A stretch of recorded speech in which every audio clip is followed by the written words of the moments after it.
La derrota de los nazis. Hitler casi siempre da más importancia a la imagen que al contenido.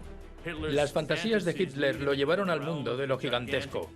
Pero si debes armarte para un gran conflicto mundial, ese podría no ser el camino a seguir.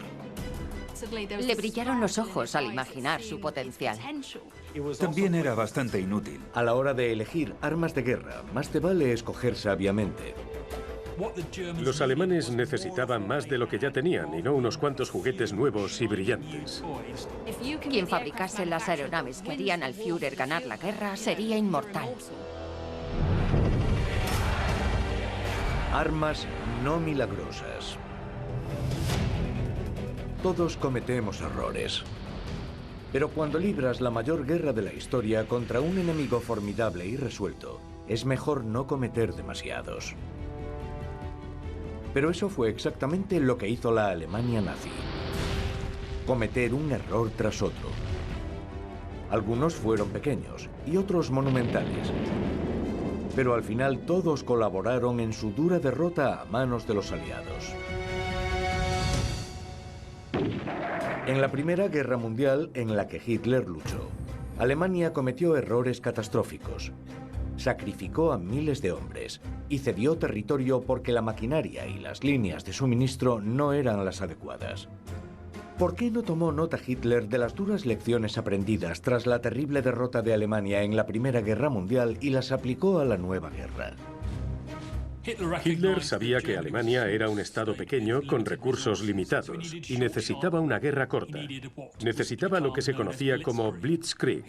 Necesitaba armas nuevas, sobre todo tanques rápidos, aeronaves, fuerzas aerotransportadas, armas que podían utilizarse juntas para causar un impacto psicológico en el enemigo y, con suerte, ganar una campaña mucho más rápidamente de lo que se había visto hasta entonces. Hitler había sido fatalmente seducido por la brillantez de la tecnología creada por los aliados, que había visto durante la Gran Guerra, como unos cañones de artillería cada vez más grandes y el origen de la guerra de tanques. Habría asumido erróneamente que esa artillería pesada habría sido la causa principal de la victoria de las fuerzas occidentales. A Hitler el tamaño le importaba. Le iban los tanques gigantescos, los acorazados colosales y los cañones enormes. En su mente, esas máquinas asombrosas, imponentes e indestructibles, con unas capacidades y una potencia de fuego devastadoras, permitirían a Alemania lograr una victoria aplastante. Un producto natural del ingenio ario, sin parangón en la historia. Vemos a Hitler tratando de tomar atajos.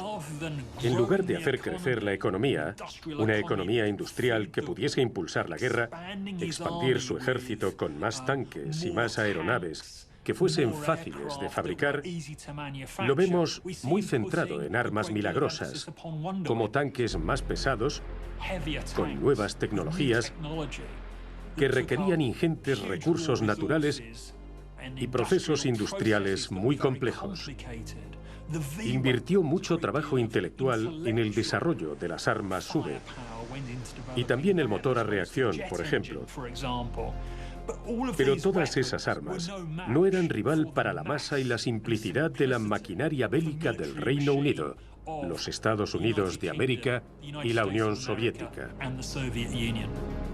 Debemos recordar que la tecnología no simplifica la guerra, la complica exponencialmente.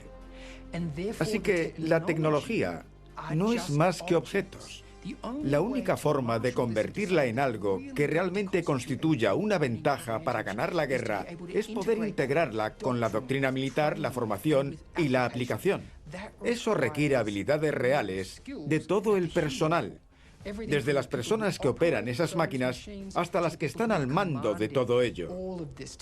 Y eso es extremadamente complicado. Pero ¿qué importaba la realidad? Para los nazis, lo más importante eran las apariencias, y así nació la idea de las Bunte Waffe, las armas milagrosas.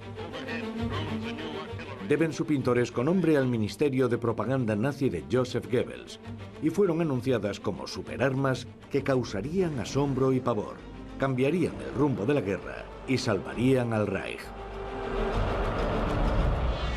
But Goebbels promises new vengeance weapons to his people, huge new rocket bombs to follow V2. Su propaganda fue tan efectiva que incluso lograron convencerse a sí mismos de su capacidad para dar la victoria final a Alemania. La fe inquebrantable en que aquellas superarmas eran verdaderas balas mágicas fue un claro indicio de los delirios de los jerarcas nazis, especialmente del propio Hitler. Creo que fueron muy importantes, en parte porque no ven otra opción. Así que se parece mucho a agarrarse a un clavo ardiendo, aunque hasta cierto punto también creen en ellas. Pero además es una propaganda extremadamente eficaz. Si hay algo que los alemanes han visto una y otra vez en el Tercer Reich, es la consecución de victorias aparentemente brillantes, sobre todo al principio cuando no creían que lograrlas fuese posible. Y Goebbels se basará en eso para tratar de mantener el apoyo público a las campañas militares. Algunas armas fueron utilizadas antes de estar listas, con resultados discretos. Pero la mayoría eran tan avanzadas o absurdas que nunca pasaron de los planos de diseño o la fase de prototipo.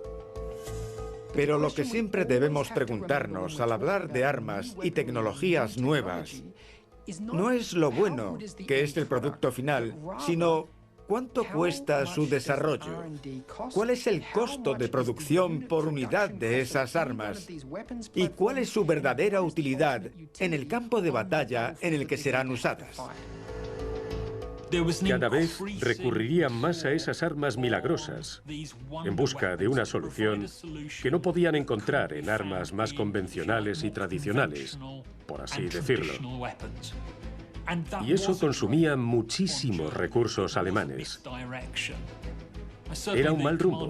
Desde luego a los comandantes que estaban en el frente les hubiera gustado tener más tanques tradicionales, más aeronaves tradicionales, más municiones. No eran en absoluto perfectos, pero tampoco lo eran los Sherman ni los T-34. Los alemanes necesitaban más de lo que ya tenían, y no unos cuantos juguetes nuevos y brillantes que no eran fiables y cuyo desarrollo y fabricación requerían ingentes recursos industriales y mano de obra.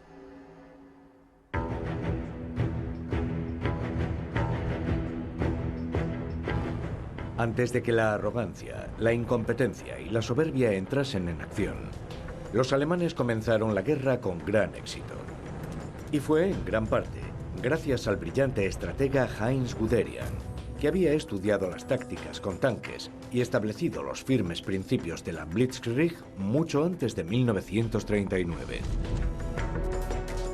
La idea era que tanques de gran movilidad avanzasen velozmente con la infantería apoyados por una cobertura aérea suficiente, abrumando al enemigo con velocidad, potencia y comunicaciones avanzadas. Y funcionó. Los tanques ligeros como el Panzer I y el Panzer II ayudaron a invadir rápidamente Polonia y Francia con su avance apoyado por la infantería, los ataques en picado de los bombarderos Stuka y los cazas Bf-109 en lo alto. Hitler y su camarilla veían eufóricos que sus primeros éxitos y sus tácticas superiores sorprendían a todos hasta dominar la mayor parte de Europa central y occidental en un tiempo devastadoramente breve. Parecía que el dominio europeo del Reich estaba justo tras la próxima loma arrasada. Pero Gran Bretaña no tardó en despertar de su letargo y los aliados contraatacaron. Conforme aumentaba la presión, Hitler y sus generales pronto comenzaron a alejarse de los principios básicos de Guderian. Empantanados en dos frentes, confiarían cada vez más en la promesa de sus amadas Wunderwaffen. Su obsesión por los tanques llamativos, complicados y poco fiables los llevaría a ser superados en número y maniobrabilidad.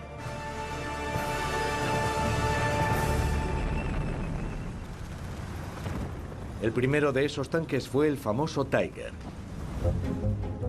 Y contaba con todos los extras. Pero fue seguido rápidamente por el Rey Tigre, y luego la Pantera, y luego el elefante. Y naturalmente, en cuanto tienes un elefante, necesitas un ratón. El mejor ejemplo de Wunderwaffe fallida entre los tanques del ejército nazi fue un proyecto llamado Maus, ratón. Era un tanque gigantesco, llamado a ser el arma blindada más grande e impresionante jamás vista. Por desgracia para ellos, también era bastante inútil. Como escribió el padre de la Blitzkrieg, Heinz Guderian, en sus memorias, la fantasía de Hitler lo llevó al reino de lo gigantesco. Era tan grande y pesado que no cabía en ningún vagón de tren. Y no podía cruzar ningún puente de Europa. Y era extremadamente vulnerable a los ataques aéreos debido a que su blindaje superior era menos resistente y las bombas podían penetrar fácilmente en su enorme casco. Era tan pesado que para cruzar un río le añadían un tubo de respiración y lo atravesaba por el fondo hasta emerger en la otra orilla. Al igual que la mayoría de las armas ideadas por unos nazis cada vez más desesperados, fue creado con demasiadas prisas. Cabría pensar que un Estado racional agilizaría la producción de vehículos y tendría una sola forma de producirlos. Pero en realidad existen varias series diferentes de cada uno de esos modelos de tanques. Y la serie cambiaba constantemente.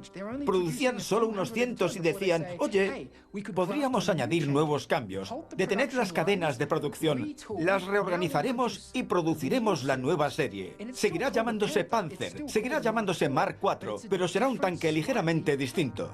Y por si alguien pensaba que los alemanes tenían un problema con los tanques, ¿qué pasó con sus camiones?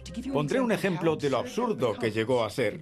El ejército alemán combatió con aproximadamente 150 modelos diferentes de camión. La mayoría pensará, bueno, no es la tecnología más importante, pero sí lo es. El movimiento es fundamental. Y cada vez que un camión se averiaba, ¿qué recambio tenían? El ejército alemán podía tener una lista de 1 millón de piezas de repuesto solo para sus camiones, porque había muchísimos modelos. En parte se debió a la cantidad de programas diferentes de desarrollo de los alemanes a lo largo de los años, y en parte a que iban accediendo a los distintos camiones europeos. Tenían camiones suizos, camiones franceses, pero el problema era el mismo. Alemania tenía que lidiar con un sistema que no había sido racionalizado en modo alguno, y por lo tanto es muy ineficiente. Por su parte, los aliados habían optado durante la guerra por la producción de gran número de armas fiables que podían pasar directamente de las fábricas de munición al combate, tras las duras y sangrientas lecciones aprendidas en el campo de batalla. El problema de los alemanes con los tanques nunca fue tan evidente como en la batalla de Kursk en 1943. Fue la última gran ofensiva Blitzkrieg y la mayor batalla de tanques de la Segunda Guerra Mundial. Hitler incluso pospuso el ataque hasta que todos sus tanques Panzer, nuevos y mejorados, estuvieron disponibles. El problema es que, aunque el Panzer era un tanque mediano muy bueno, no valía la pena que Hitler pospusiera su ofensiva por él. Porque cuando por fin llegó al frente, eran pocas unidades, no eran fiables y las tripulaciones no habían recibido la formación que necesitaban para utilizar esos tanques como debían. Y no pudieron llevar los Panzer hasta donde eran necesarios a tiempo para el comienzo de la ofensiva. Así que, en cierto sentido, estaba poniendo el carro delante de los bueyes. Estaba anteponiendo la tecnología a la planificación de la campaña, cuando había muchas otras prioridades que debían haberle hecho atacar antes. Los T-34 rusos eran más pequeños y podían rodear literalmente a los gigantes alemanes. Utilizados en asaltos masivos de tanques y aprovechando su mayor movilidad, los T-34 acosaban sin descanso a los voluminosos Panzer, Elephant y Ferdinand, acertándoles fácilmente a corta distancia. Un oficial alemán escribió: a unos 150 o 200 metros frente a mí aparecieron 15, luego 30, luego 40 tanques. Al final, eran demasiados para contarlos. El énfasis que Alemania puso en el desarrollo y la construcción del Tiger I, el Tiger II, el Panzer, fue desproporcionado con respecto a la producción de tanques que Alemania realmente necesitaba. Necesitaban más tanques, tal vez de los modelos más ligeros, que realmente pudieran causar daños y enfrentarse a los T-34. Pero la economía de Alemania no podía producir la cantidad de tanques que necesitaba frente a la potencia industrial de la Unión Soviética. La derrota en la batalla de Kursk puso fin al sueño de Hitler de controlar Rusia y proporcionó una prueba contundente de que lo más grande no era necesariamente lo mejor.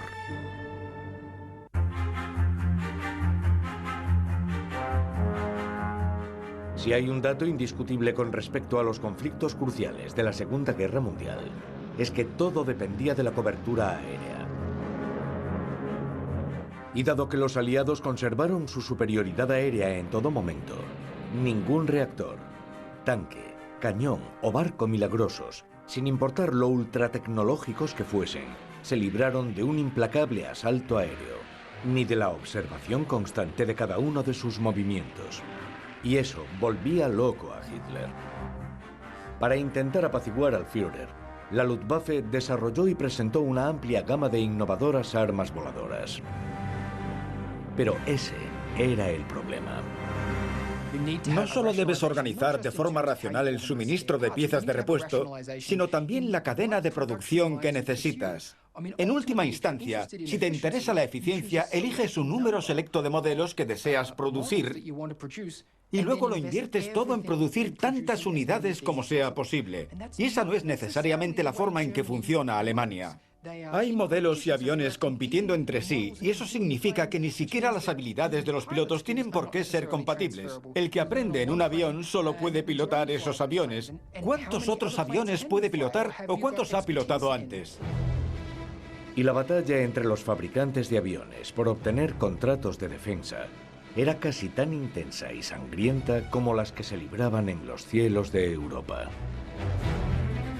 Las diversas ramas del ejército apoyaron el concepto Bundeswaffe para ganar apoyo político y contratos industriales. Y lo mismo hicieron los fabricantes de esas armas, como los fabricantes de aviones Messerschmitt y Focke-Wulf, que competían constantemente entre sí por lograr encargos para sus armas. Y esa competencia entre los fabricantes de aviones de la Alemania nazi para asegurarse el favor del Führer y su financiación seguramente también allanó el camino hacia las Bundenwaffen, porque necesitaban idear diseños únicos, diseños radicales. Y quien fabricase las aeronaves que harían al Führer ganar la guerra sería inmortal. El talentoso vivero industrial trabajaba febrilmente para impresionar al Führer y al jefe de la Luftwaffe, Hermann Göring. Idearon increíbles conceptos vanguardistas, como la propulsión mediante cohete e incluso planeadores gigantes de alta tecnología. Una gerencia sensata se habría concentrado en diseños económicos y convencionales que pudiesen fabricarse en masa con los recursos disponibles. De hecho, debido a la carencia de combustible, muchas de esas flamantes maravillas voladoras no llegaron a despegar. Fueron destruidas mientras esperaban en aeródromos un combustible que nunca llegó. En 1944, demasiado tarde para marcar la diferencia, una pequeña máquina increíble surgió de entre las nubes. El Messerschmitt 163 Comet. El Cometa. Fue diseñado como un interceptor propulsado por un cohete, destinado a obstaculizar y destruir los bombarderos enemigos. En realidad, era un cohete con un asiento de piloto. La idea era que el Comet aguardase en la pista, como una araña en su telaraña, esperando el zumbido de una formación de bombarderos aliados que lo sobrevolase. Alcanzaba una velocidad asombrosa. Era relativamente ágil, pero también tenía muchos fallos y era muy peligroso. Uno de sus problemas era que los primeros prototipos necesitaban aterrizar sobre un patín, algo increíblemente precario. Además, su combustible era tan corrosivo que podía abrasar la carne humana. Obviamente, una catástrofe.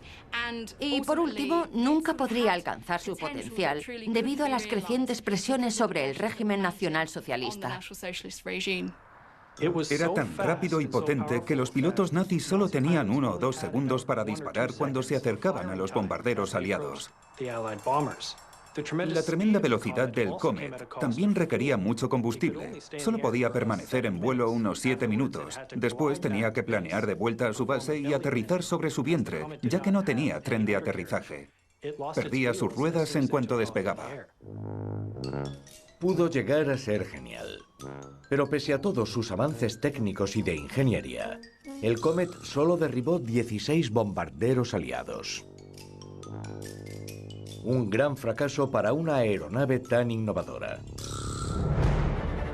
De haber llegado antes, otro fantástico caza a reacción pudo cambiar el curso de la guerra aérea. El Messerschmitt 262 Schwalbe, la golondrina. ¿Cómo pudo un avión tan avanzado, posiblemente el mejor caza que luchó en la guerra y llegó a derribar más de 500 aviones enemigos, terminar en la larga lista de errores de las Bundewaffen? Pese a lo que se suele pensar, el motor a reacción ya estaba disponible antes del estallido de la Segunda Guerra Mundial. Los alemanes tenían un prototipo operativo en 1938 y 1939, pero eran motores tremendamente poco fiables y a veces su empuje ni siquiera bastaba para hacer despegar el armazón del avión. Los primeros motores de BMW solo duraban entre 5 y 6 horas antes de tener que ser desechados. Pese a todas estas desventajas, era un sistema de propulsión que se consideraba el futuro de los aviones de caza. Así que los alemanes desarrollaron el ME-262, la golondrina. El ME-262 se vio un poco frenado porque Hitler no se volcó totalmente en su desarrollo hasta 1942, después de verlo en su segunda demostración, su segundo vuelo de prueba. De repente le brillaron los ojos al imaginar su potencial. El problema era que Hitler no lo veía igual que la Luftwaffe. Pensaba que el ME-262 debía ser un bombardero, ya que entonces necesitaban un bombardero táctico rápido que apoyase a las tropas de la Wehrmacht en Europa. Desgraciadamente, hasta entonces el 262 había sido diseñado como un caza de alto rendimiento y gran altitud, y por lo tanto tuvo que ser rediseñado por completo para ser un bombardero o un avión de ataque. Además, era vulnerable durante el aterrizaje, ya que debía reducir su velocidad con una aproximación muy larga. Si los cazas aliados Mosquito y Tifón no lo derribaban entonces, lo atacaban en tierra, donde fueron destruidas la mayoría de las golondrinas. El ME-262 pudo cambiar el rumbo de la Segunda Guerra Mundial, pero sufrió demasiados aplazamientos por retrasos en su producción, en la entrega de motores, en la realización de todas las modificaciones necesarias para hacerlo operativo. Entró en combate demasiado tarde para causar el considerable efecto que pudo llegar a ocasionar. Una vez más, pese a sus defectos, esta arma milagrosa tenía muchas ventajas. Pero no hubo tiempo suficiente para probarla y ajustarla adecuadamente, y al final la golondrina resultó ser prácticamente inútil.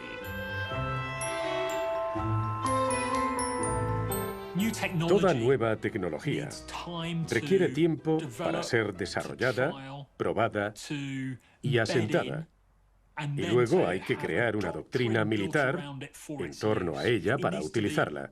Debe ser adoptada por el ejército. Los alemanes utilizaban su tecnología demasiado pronto. Muchas de las armas que usaron todavía estaban en desarrollo. De haber comenzado antes el proceso de desarrollo de esta tecnología, todo podría haber sido distinto. En 1943, un Hermann Göring bastante desesperado planteó un nuevo reto a la industria aeronáutica alemana. Göring propuso un objetivo, 3 veces 1000. Bombarderos capaces de transportar una carga de 1000 kilos, capaces de recorrer 1000 kilómetros y capaces de volar a 1000 kilómetros por hora.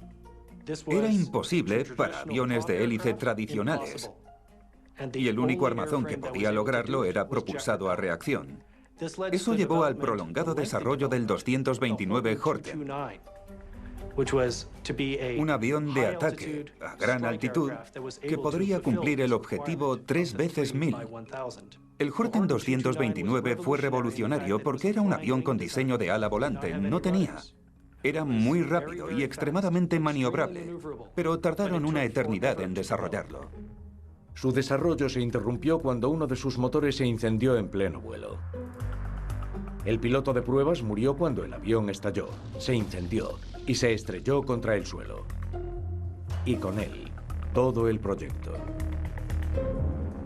Pero las Wunderwaffen que más aterraron al pueblo británico fueron los temibles cohetes V1 y V2. Se trataba de armas diseñadas para causar terror. Armas de represalia, como le gustaba llamarlas a la propaganda alemana. En cierto sentido, el objetivo de los métodos de lucha alemanes siempre era causar un impacto psicológico en el enemigo.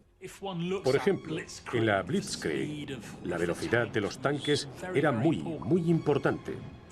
Lo mismo ocurría con las armas V, pero no tanto por su precisión como por su aleatoriedad. La bomba volante V1 podía caer prácticamente en cualquier sitio. El cohete V2 era bastante poco fiable. Fueron grandes armas psicológicas, pero probablemente fueron usadas en el momento equivocado. En el momento en que utilizaron la bomba volante V1 y el V2, los británicos habían hecho tales sacrificios que no serían acobardados y desmoralizados por unas armas milagrosas que caían sobre el sur de Inglaterra.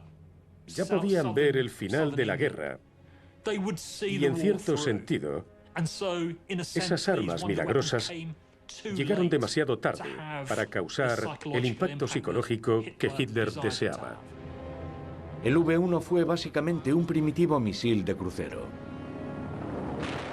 Hitler recurrió a esas bombas voladoras como represalia por las enormes pérdidas alemanas causadas por los bombarderos aliados en ciudades como Hamburgo. Sin embargo, el V1 era muy poco fiable y siguió siendo tremendamente inexacto mientras fue utilizado. It was powered by a ramjet engine burning ordinary low-grade petrol. Across the engine air intake was an array of small flaps. Air was forced through these flaps by the forward speed of the machine. The fuel was injected and the mixture ignited by a simple spark plug. It sounded not unlike a car engine with a fractured silencer.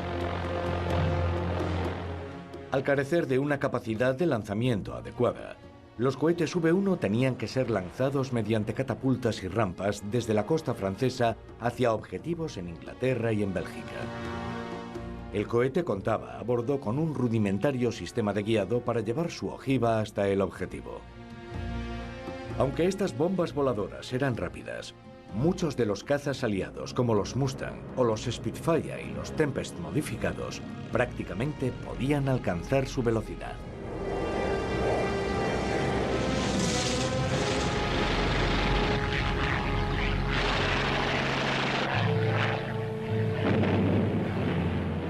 Eso les permitía derribarlas o desviarlas, haciendo chocar las alas.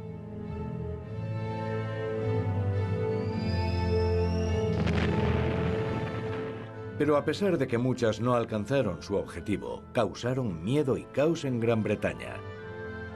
Muchos niños fueron evacuados de las ciudades al campo. Pero no existía ninguna defensa contra la versión más avanzada, el V2, un primitivo misil balístico. Caía en las ciudades con una tonelada de explosivos a bordo. Fue el arma más potente jamás usada hasta la bomba atómica. No hay la menor duda de que el cohete V2, probablemente el mejor de todos, es un logro científico notable. Pero la verdadera pregunta es, ¿cuánto cuesta desarrollar un cohete V2 y cuál es su verdadera utilidad bélica? The V2 uses over 12,000 pounds of liquid oxygen and alcohol. Though it has no explosive head, the fuel renders it highly lethal. Esas armas increíblemente avanzadas, cuya fabricación requería ingentes recursos, mano de obra y conocimientos científicos, no afectaron al desarrollo de la guerra. Quizás sean el mejor ejemplo de Wunderwaffen fallidas y de cómo no salvaron a Alemania de la derrota. La cruda verdad es que murieron más trabajadores forzados construyendo y probando el arma secreta de Alemania que británicos por sus impactos. Después de la guerra, la Fuerza Aérea de los Estados Unidos realizó un estudio sobre las armas V para tratar de calcular cuánto se había invertido en ellas. Y la conclusión fue que si Alemania hubiese descartado las armas V e invertido toda esa financiación y recursos industriales en producir únicamente cazas, habría podido producir otros 25.000. Es una diferencia enorme que refleja las decisiones que se tomaron en el Tercer Reich. Se agarraron al clavo ardiendo de que las armas milagrosas podían cambiar el rumbo de la guerra, cuando en realidad eso no iba a suceder. Aparte de los famosos cohetes V, los nazis perdieron el tiempo en otros misiles y proyectiles inútiles, pero supuestamente milagrosos. Incluso misiles aire-aire. Ninguno de ellos fue usado en combate. Al final, la Luftwaffe de Göring no logró dominar los cielos de Europa. Y sin ese dominio aéreo, los nazis no conseguirían eludir la derrota. Como demostró la falta de cazas de vanguardia, bombarderos y aviones de ataque decentes para reemplazar otras máquinas obsoletas.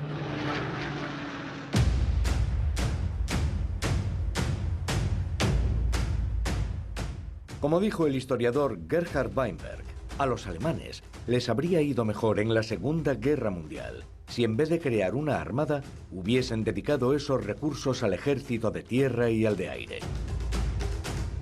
Desde el principio de la guerra, la Kriegsmarine no fue rival para las armadas británica y estadounidense, tanto en potencia como en número, al menos en lo que respecta a la flota de superficie. El 14 de febrero de 1939 fue botado en Hamburgo el Bismarck, de 250 metros. Hitler creía que aquel acorazado de última generación anunciaba el renacimiento de la flota de superficie alemana. En 1941 se le ordenó irrumpir en el Atlántico, donde comenzó una breve oleada de incursiones. Pero su movimiento había sido detectado y casi toda la flota británica iba tras él. Fue interceptado cerca de Islandia por dos acorazados británicos y tras una intensa batalla, el HMS Hood, uno de los cruceros más avanzados de la Armada Real Británica, explotó y se hundió con más de 2.000 tripulantes. Fue un serio y amargo golpe para la Armada Real. 2 días después, el Bismarck fue avistado y atacado por aviones británicos una y otra vez, hasta que quedó reducido a una ruina humeante. El orgullo de la flota alemana se hundió con casi toda su tripulación.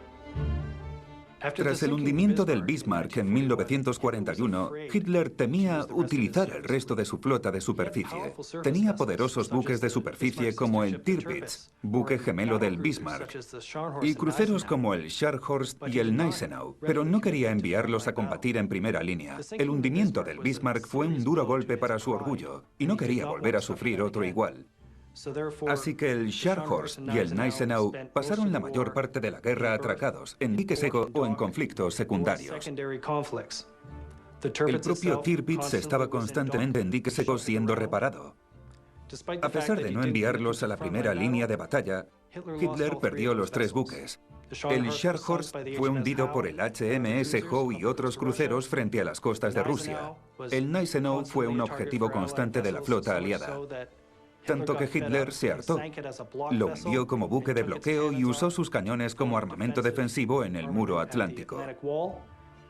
Y el Tirpitz fue bombardeado y reparado constantemente hasta el final de la guerra. Con el paso de los años, Hitler se desilusionaba cada vez más con el papel de su flota de superficie en la guerra. No hay duda de que la Armada alemana debió ser organizada de forma totalmente distinta a como lo estaba bajo el mando de Adolf Hitler. Pero al igual que su predecesor, el Kaiser Guillermo II, Adolf Hitler era muy débil, inseguro y presuntuoso, y veía su estatus reflejado en el tamaño de los buques de guerra. Quería acorazados grandes y ostentosos, como el Tirpitz o el Bismarck, para exhibir el progreso, el poderío y la fuerza nazis. Pero eran inútiles contra flotas y fuerzas aéreas mejor armadas y equipadas como las británicas, que podían atacar desde el aire, submarinos o flotas de superficie y destruirlos. Le hubiera ido mucho mejor invirtiendo su dinero en submarinos. A partir de 1943, decidieron reorientar la Kriegsmarine bajo las olas, hacia las temidas manadas de lobos que patrullaban el Atlántico y los mares que rodean Gran Bretaña. Hitler dejó muy claro que consideraba sus submarinos de ataque las estrellas de su marina de guerra, reemplazando al almirante Raeder por el jefe de la flota de submarinos, Karl Dönitz, como comandante de la Kriegsmarine. Dönitz había afirmado que con 300 Unterseeboote podría estrangular Gran Bretaña y ganar la guerra. Y no es de extrañar que hubiesen podido ser las armas decisivas contra los aliados. La Kriegsmarine intentaba perfeccionar constantemente los diseños de sus submarinos. Los primeros, del tipo 7, eran más bien submarinos costeros, con un armamento y un alcance limitados. Los del tipo 9 eran submarinos oceánicos mucho mayores que podían llegar hasta las costas de Norteamérica, y durante la guerra revisaron constantemente esos diseños. Los submarinos fueron equipados con un revestimiento especial para enmascarar su señal acústica. Desarrollaron tubos conectores que permitían a los submarinos recargar sus baterías bajo el agua sin revelar su posición desde la superficie.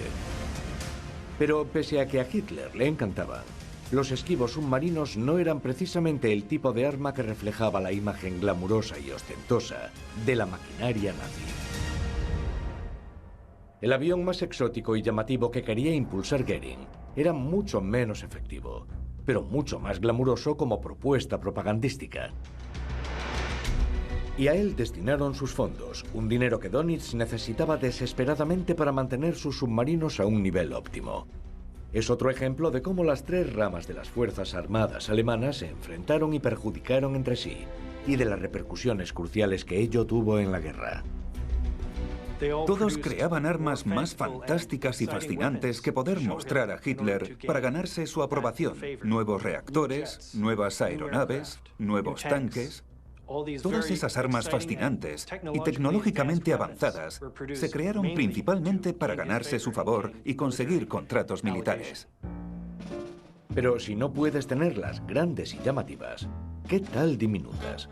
Los alemanes incluso lograron perder tiempo con mini submarinos. Y no de una sola variedad, sino de varias. Neger, Seehund y Biber. Algunas eran inhumanas trampas mortales, y había que administrar drogas a sus pilotos incluso para que subiesen a bordo. Los minisubmarinos eran tripulados por uno o dos marinos que se sumergían en ellos con el objetivo de pasar entre 5 días y una semana en su interior, viajando hasta el estuario del Támesis, o incluso hasta los Estados Unidos para torpedear barcos estadounidenses o lanzar bombas contra Manhattan, por ejemplo. El problema era que si pasabas una semana solo en uno de esos minisubmarinos, básicamente morías en cuanto te quedabas dormido, ya que no podías manejar el vehículo. Debían permanecer despiertos periodos de tiempo tan largos que ni consumiendo metanfetamina podían lograrlo.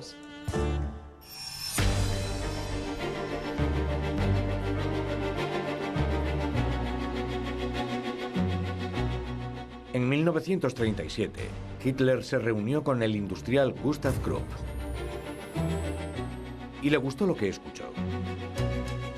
estaba promocionando el diseño del cañón ferroviario de 80 centímetros de calibre, conocido como Schwerer Gustav, el pesado Gustav, llamado así por el propio Gustav Krupp.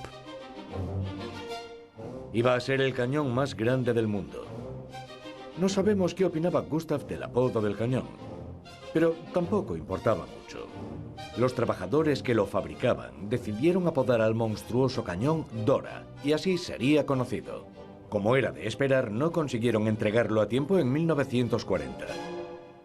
El Gustav, o Dora, como lo llamaban las tropas que lo usaban, era un gigantesco cañón ferroviario de 80 centímetros de calibre. Aplicaba un concepto anticuado a un problema moderno: lanzar grandes proyectiles sobre un objetivo enemigo. Lo usaron algunas veces en el frente oriental, hasta que el cañón se dobló. Aunque lo reconstruyeron, no volvió a ser utilizado.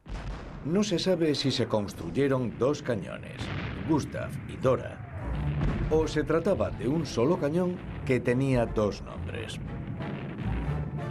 Por lo que respecta a la Wehrmacht, probablemente con uno bastaba. Cuanto más habla Goebbels de las supuestas armas milagrosas, más las enmarca en la idea de Endsieg, el concepto de victoria definitiva. Y aunque la población no sabe realmente qué son, puede mostrarles pequeñas filmaciones de lanzamientos de cohetes, así que piensan, vaya, sí que existen. Tendremos esas armas milagrosas. Y a pesar de todo lo que ven, la realidad de la guerra, la reducción de fronteras, siempre mantienen esa reserva de esperanza. En algún momento tendremos esas armas mágicas y todo cambiará. ¿Acaso no lo hemos visto antes durante la guerra? Sí. Al final, las Bundewaffen dejaron un importante y duradero legado. Pero no la versión gloriosa con la que había contado Hitler. Se convirtieron en sinónimo de falsas esperanzas, expectativas poco realistas y dinero desperdiciado. Fueron ridiculizadas por los dibujantes satíricos occidentales y protagonizaron chistes macabros susurrados entre el pueblo alemán derrotado. ¿Cómo pudo salirles todo tan mal a los alemanes pese a su tecnología superior, a una población servil, a su espíritu guerrero y entusiasta y a su brillantez táctica al principio de la guerra? Una creencia ciega en la tecnología como salvadora del Reich se convirtió en un lastre letal para el ejército nazi. Las Bundewaffen fueron en general una enorme estrategia de marketing o propaganda. Eran las armas que permitirían a Alemania ganar la guerra cuando otras armas parecían estar fallando.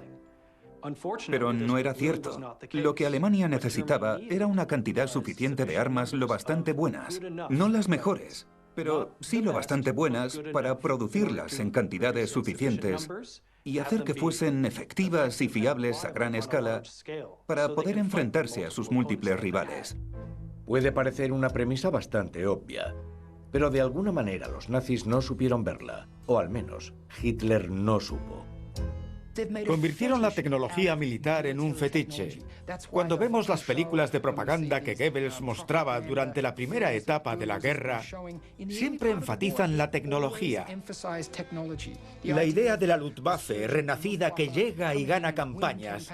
Se le ocurre instalar cámaras en el morro de los aviones para lograr grabaciones magníficas de bombardeos, de los ataques de los Stuka, etc.